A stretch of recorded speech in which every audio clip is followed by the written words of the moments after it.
In Dostoevsky's universe, deviated transcendency is no longer hidden behind religion, but we must not think that the characters in The Possessed are showing us their real faces and becoming atheists. The possessed are no more atheists than Stendhal's devout are believers. The victims of metaphysical desire always choose their political, philosophical, and religious ideas to fit their hatred. Thought is no more than a weapon for an affronted consciousness. Never has it seemed so important, yet in actual fact it no longer has any importance at all. It is completely dominated by metaphysical rivalry.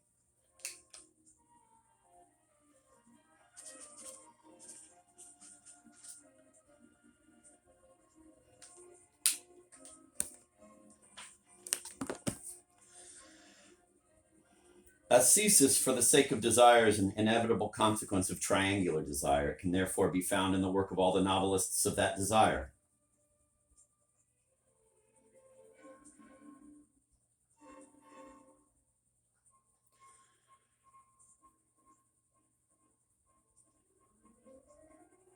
It is present as early as Cervantes. Don Quixote does amorous penance after the fashion of Amadis, although there is no reason to reproach Dulcinea. He strips off his clothes and throws himself on the pointed rocks of the Sierra. As usual, the gross farce hides a profound idea. Proust's narrator also practices ascesis for the sake of desire in his relations with Gilberte. He resists the temptation to write to her and does everything he can to master his passion.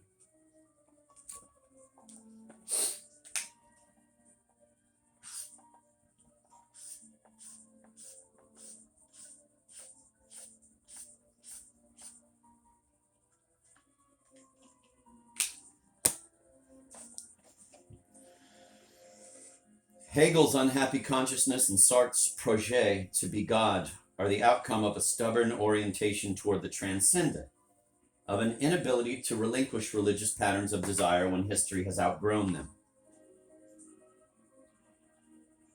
The novelistic consciousness is also unhappy because its need for transcendency has outlived the Christian faith.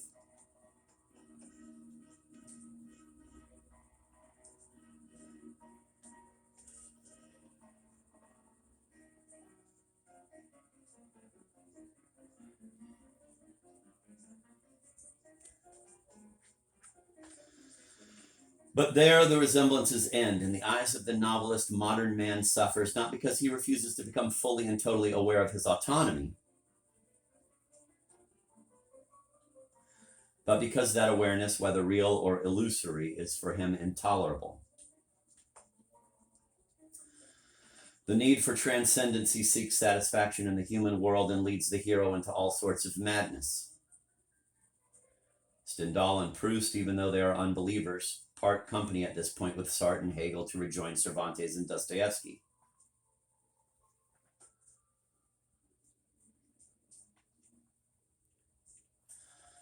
Promethean philosophy sees in the Christian religion only a humanism which is still too timid for complete self-assertion.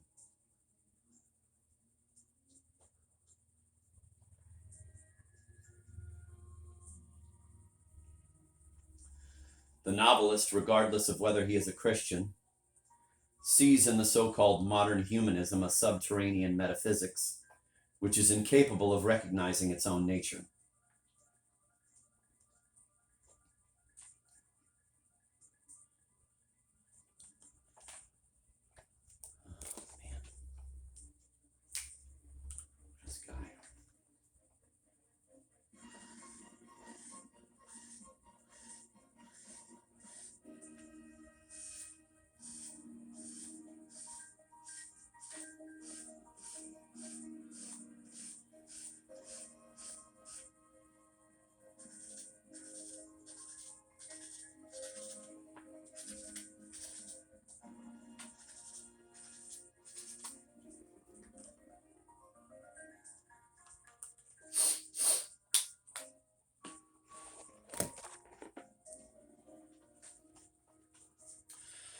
The need for dissimulation peculiar to internal mediation has particularly deplorable results in the domain of sexuality. The The subject's desire is aimed at the body of the mediator. The mediator, thus, is absolute master of that object. He can grant or refuse possession according to his whim. The meaning of this whim can easily be anticipated if this mediator is also incapable of desiring spontaneously. As soon as the subject reveals his desire for possession, the mediator copies that desire.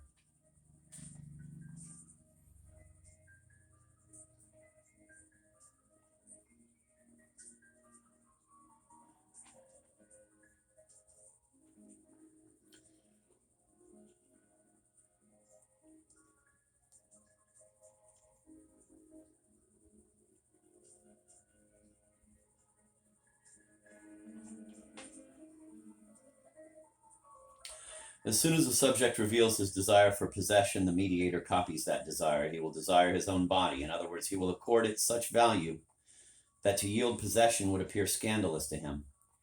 Even if the mediator does not imitate the subject's desire, he will not respond to that desire.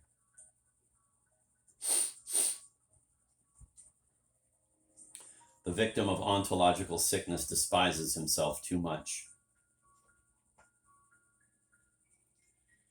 In fact, not to despise the being who desires him. Let me read that again. Even if the mediator does not imitate the subject's desire, he will not respond to that desire. The victim of ontological sickness despises himself too much. In fact, not to despise the being who desires him. Double mediation is the sexual domain, as in all others, is incompatible. Double mediation in the sexual domain, as in all others, is incompatible with any reciprocity between the self and the other. Dense fucking sentences. Surrender to sexual desire always has formidable consequences for the lover. He can only hope to draw the desires of his beloved toward himself by feigning indifference. But he can hide his desire only by suppressing everything that is real and concrete in his sexual drive. Thus, sexuality too has its ascesis for the sake of desire.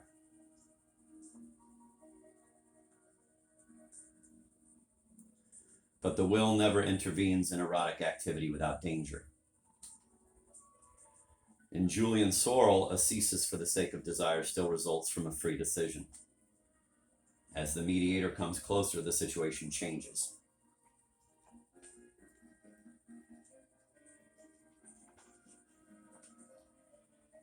Consciousness loses its control over the process. Resistance to desire becomes increasingly torn by two forces pulling in opposite directions.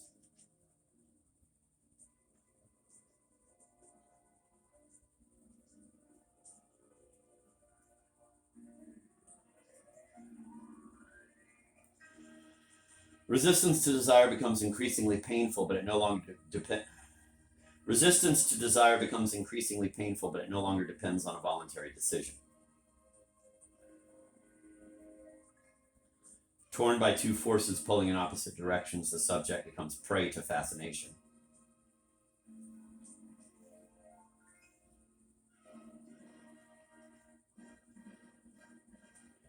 Originally, he refused to yield to desire for tactical reasons. Now he finds he is incapable of such a surrender. The marvelous self-control of which the modern Don Juan is so proud leads directly to the Stendhalian fiasco. All our contemporary literature bears witness more or less consciously to the agonizing proximity of the two themes. André Malraux's conquerors are all haunted by sexual impotence.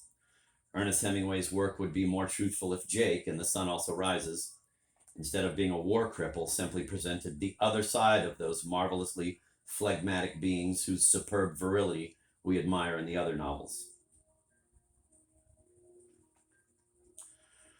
The calculating Julian Sorel and Octave de Malevert, the impotent hero of Armance, are without a doubt related to each other. Desire can be released from the interdict only if the beloved, for some reason or other, is unable to see her lover and feel his caresses.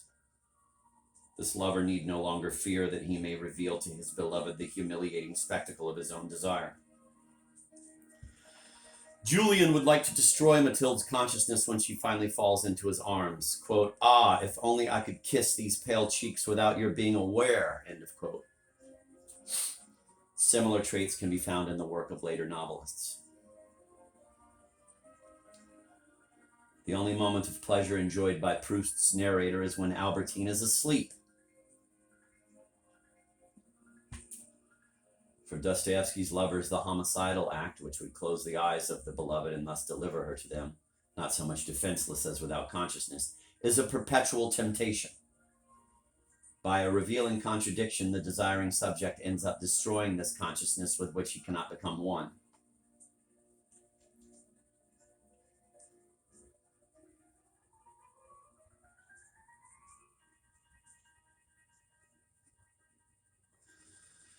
Many characteristics of so-called modern eroticism, once they have been cleansed of their romantic makeup, are seen to be connected with the triangular structure of desire. An essentially metaphysical and contemplative eroticism, it flourishes in 18th and 19th century literature as well as in the cinema. It is constantly increasing its means of suggestion and is gradually sinking into pure imagination.